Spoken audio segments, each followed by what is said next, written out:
And are you refreshed? Good. Now what? I'm very nervous. Why did you raise your hand? Why did you? Why? I have a question. I have a question. Yeah? Yeah. Is it a question that's of interest? I hope so. So are you more interested or more nervous? I'm more interested. Yeah. So focus there. Okay. See how easy that is? I have a question that I'm interested about that I'd like to focus on. That's what deliberate creation is. It's just choosing the way you want to feel right now. So you want to feel nervous or interested? I want to feel interested. Yeah. We're not beating up on you. We're just, That's okay. You can we do just want you to focus. I'd rather you do it than I do it to myself. First of all, thank you so much. Can you hear her? I'm a little bit of a soft speaker, so I'll try. Are you soft-spoken or can you be heard? I can be heard. I can be heard. Do you want to be heard or do you want to not be heard? Does everyone hear me? Focusing is not a hard thing. You want to be wishy-washy or you want to be deliberate? You want to create by default or you want to create with deliberate intent? In other words, you got some decisions that you can make moment by moment, don't you? Yes, you do. Yeah. Thank you. We've almost used all your time up. We hope this is a good question. I hope it's not a big question. Okay, so here's my question. I have a desire. I've had a desire for a very, Now, very does she long seem time. different than she felt just a little bit ago? Yeah.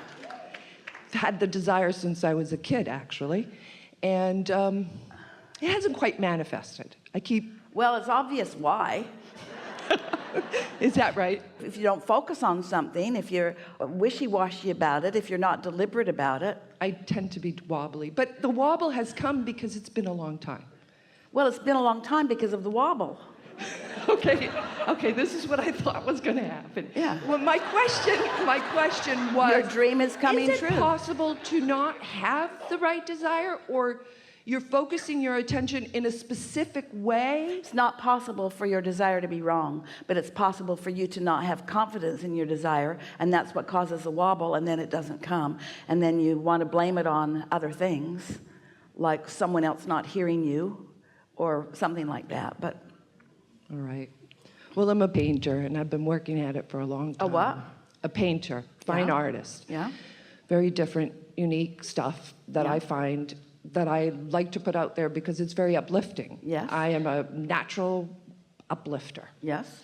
Everybody I meet, I want to help rise. Yeah. Everybody's not ready, but we understand what you mean. No, obviously. And so my paintings probably don't do it for everybody. I'm searching for my people. That's not your job. That's the job of law of attraction. Your job is to be true to your vibration. And when you're true to your vibration, now you've got a powerful point of attraction and the people will come. But if you're searching for them, then a lot of the time, and you're searching for something that isn't, you're a different vibration than you're painting. And then that's why you're attracting wobble.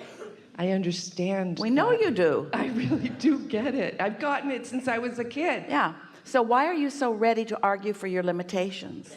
It's sort of like a stand-up comedy routine that you do. And while it's humorous, it's not. No, it's not humorous. It's painful. It's painful sometimes. I go to that, that wobble state, and it's like seesaw, seesaw, seesaw. But why do you do that? It's just a bad habit. It's just a habit that comes from not focusing. It's a habit that comes from responding to the environment around you. But we can feel a clarity within you. We see it come and go even while we're talking. And we know that as we focus with you and you focus in response to our focus, we hear it, everyone saw it. And the reason that we were playing with you so hard and strong right from the moment that you hit the stage, you represent a lot of people. You represent almost everybody to some extent at some time or another. But it's easy to have this habit of approaching life that isn't working for you, but it's such a habit that you keep using it. And until you come to an awareness of what it is and make different decisions, and the different decision that we're asking you to make is just to make more decisions. Make more decisions and then align with the decision. This is interesting. You don't like the wobble. You know the wobble doesn't benefit you. Wobble meaning, I like this, I don't like this, I like this, I don't like this. The wobble is just introducing contradictory vibrations, which your inner being never does. So since your inner being, hear this is the first time we've ever said this. Since your inner being never introduces contradictory resistance, that's why the point of attraction of your inner being is so powerful. Since your inner being never introduces contradictory resistance, when you wobble, it never feels good. Wobble always feels like instability, insecurity. It always feels like being disadvantaged. It feels like not being heard. And so you really want to give the wobble up, and the opposite of the wobble is clarity. Think of the feeling, the emotional feeling, the emotional indicator, the emotional feeling of clarity as compared with the emotional feeling of indecision or indecisiveness. And so you know how you are this really unique and wonderful painter, and you know when that feeling of clarity comes to you and you move with deftness and certainty. And is every moment that you are approaching your project, does every moment feel like that, or just some moments feel like that? When I'm going at it in the studio and I'm painting or creating, I make constructions, three-dimensional construction. When it is going, it is like source is right here. So there's a momentum about it. There's a propulsion that is undeniable. And so you know the feeling. So what we're asking is, can you know the feeling earlier in thought? Rather than knowing it when you're in the action phase, can you know it when you're in the energy flowing phase? Yes, I think so. Yeah. Absolutely. This is a discussion worth having. What do you think makes you? Now, we were a little hard on you because we knew you could take it, and because you represent what so many people are doing. But we just focused you into focus, and we would not accept other than that from you. And you came around to it pretty quick.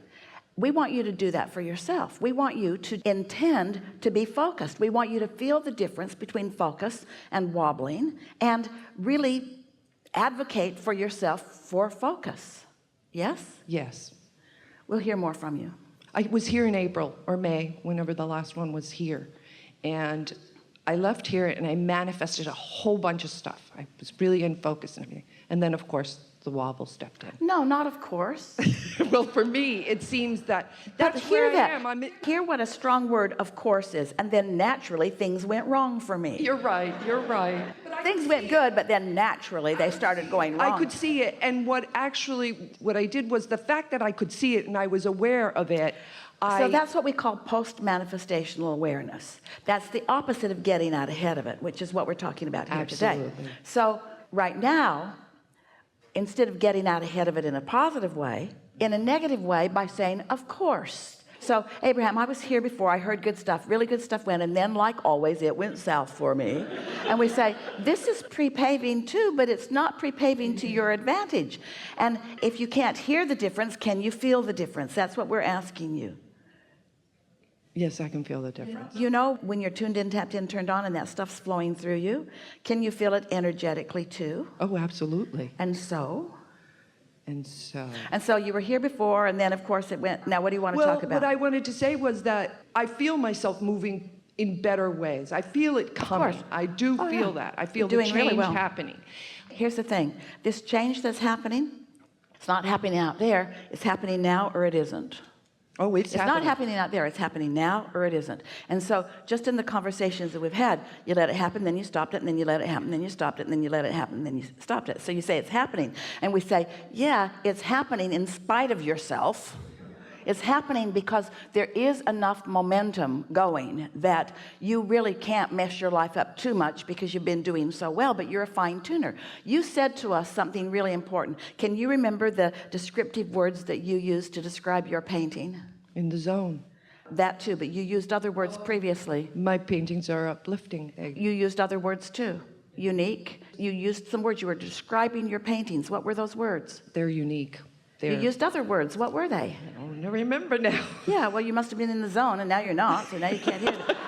My paintings are very unique. They're playful. They're whimsical. They're uplifting. My being goes into the paintings. Well, which part of your being? Source. I really believe that. So when I'm tuned in, it goes into my paintings. That's right. In the same way that you are a very particular, very specific, very unique, very deliberate painter, we want you to be a very specific, very unique, very deliberate thinker. All these qualities that you've discovered in this talent of yours, we want you to acknowledge that you have a vibrational talent that came first, you see. You're going to really like this analogy. Sometimes you get in a zone and you make something so good. You can feel it as it's happening. You can feel it as you see it, and others can feel it as they see it. That's you in the zone. But what you've been doing here on the stage with us, it's okay, everybody does it. It's like you took a big bucket of black paint and the kind of paintbrush that you paint the house with, and you just paint it all over your last painting. You wouldn't do that, would you? You wouldn't take all that time to be specific and be unique and get it just the way you want it, and then mess it up by just indiscriminately just brushing stuff all over it. You would never even consider that. And yet that's what you're doing with your words, with the direction of your thoughts. It's like you paint it really pretty, and then you muck it all up, and then you paint it really pretty, and then you muck it all up. And you can tell what part of that is satisfying and what part isn't. We want you to be as deliberate with your thoughts and words as you are with your actions. That's what we're asking. And that's what getting out ahead of it is. By the time you've got your materials in your hand and you're in that flow, there's a lot of momentum that's happened, and there's a propulsion that is happening that's going to carry you a ways. But we're talking about what percentage of your life, time-wise, do you think you spend in the studio doing that? 10%? What percentage do you sleep? What percentage do you eat? What percentage do you walk? I'm in the studio every day. But in that zone? In that zone, what percentage? Probably 20%. So you think you spend 20% of your life or 20% of your day in the zone? 20% of my life. We give you 3%. 3%. We give you 3% in the zone, and that's a high percentage. And we're not just talking about you, we're talking about most people. In that kind of zone, which just turns you on, it's so exhilarating. That's what you always want. We want you to begin to discover those feelings with the molding of thoughts, with the molding of desires, with the discovering of new concept. We want the idea about what you're going to paint to be as exhilarating to you as when you've actually got materials in your hand and are moving them along. We want conversations that you're having with friends and family and those like us. We want that to be as satisfying, because as you're turning thoughts to things, as you're turning ideas into paintings, there's a whole lot more time. 97% of your life experience is spent not actually doing that, and that is the time that we want you to practice. You see? Does that make sense to you? Absolutely. Life is supposed to feel good all the time, not just when you're in that zone. And there's no reason to not be in the zone all the time, because you know why? Your inner being's in the zone all the time. You know what else? Your inner being has a strong point of attraction. You know what else? The law of attraction is responding to the inner being, the larger part of you. You know what else? Your inner being has the power to gather all of the cooperative components, because the cooperative components are cooperative. They're not resistance. Why are you a not cooperative component? True. Not just you, but I get there's it. no reason to not be cooperative, except that you've practiced thoughts that aren't cooperative. That's so interesting. Until you meet someone like us who will not put up with it. We will not allow you to be uncooperative in your thoughts. We'll call you on every single one of them. Oh, it's so interesting, because I want to get into that zone. I want to paint so I can be in that zone, because when I walk But out we want of there, you to know the zone is not in your studio. That's not the zone. No, exactly. The zone is not in the studio. The zone is in this moment and in this moment. You don't even have to be in the zone. You have to just be moving in the direction. It's not a zone, it's a path. And it's a path of least resistance. It's not the path of most resistance. It's not even the only path. It's just the best feeling path. So as we've been playing with you, you're choosing different paths that don't feel so good, and we're saying, here's a better feeling one, here's a better feeling one, here's a better feeling one. You got to care enough about yourself to want to be on the good feeling path. That's the way it's supposed to be. You can't have a happy ending to an unhappy journey. The path's got to feel good. And when's it got to feel good? Now. And when else can it feel good? Never. There's never another moment other than now. You have nothing to do with any other paths. This segment intending that Esther's doing is not about the next segment. It's about how she's causing herself to feel now. And as she feels now, then it's likely that as she moves into the new segment, she'll take that now Esther with her. And if she takes that now Esther with her into the next segment, oh, then good stuff happens in that next segment too. But all of your power is right now. Right now. It's not when you're in the studio, and it's not when you meet your lover, and it's not when the lottery ticket pays off for you. It's not out there somewhere. It's right now. You're choosing the wobble now, or you're choosing the zone now. You're choosing alignment now, or you're choosing misalignment now. You see? It's right now. Now, now, now, now, now. It's perfect. Yeah. Perfect. Thank you. Really good. Really good.